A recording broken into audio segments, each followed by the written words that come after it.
Hi friends, গত 31শে December 2025 অর্থাৎ বছরের শেষ দিন কাশ্মীরের শ্রীনগরে আমরা যাদের সাথেই কাশ্মীর ট্যুরটা সুন্দরভাবে করেছিলাম, সেই মুক্তা ট্যুর অ্যান্ড ট্রাভেলসের কর্ণধার আশু ভাইয়ের সৌজন্যে জম্মু কাশ্মীর তথা ভারতের প্রতিশ্রুতিবান তরুণ ফুটবলার সুহেল আহমেদ ভাট, যিনি বর্তমানে মোহনবাগানের নিয়মিত প্লেয়ার, তার সাথে পরিচয় করান এবং আমরা একসাথে শ্রীনগরের একটা নামকরা হোটেলে লাঞ্চ করি।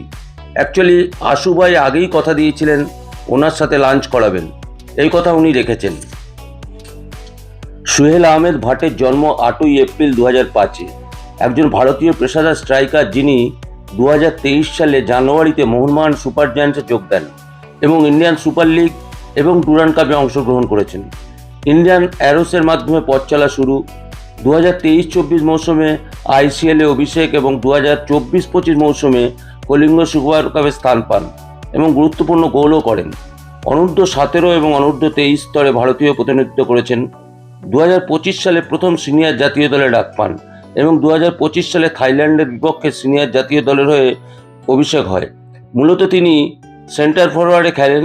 মোহনবাগান ক্লাবের সাথে তার চুক্তি এখন বাড়িয়ে 31শে মে 2028 অবধি করা হয়েছে।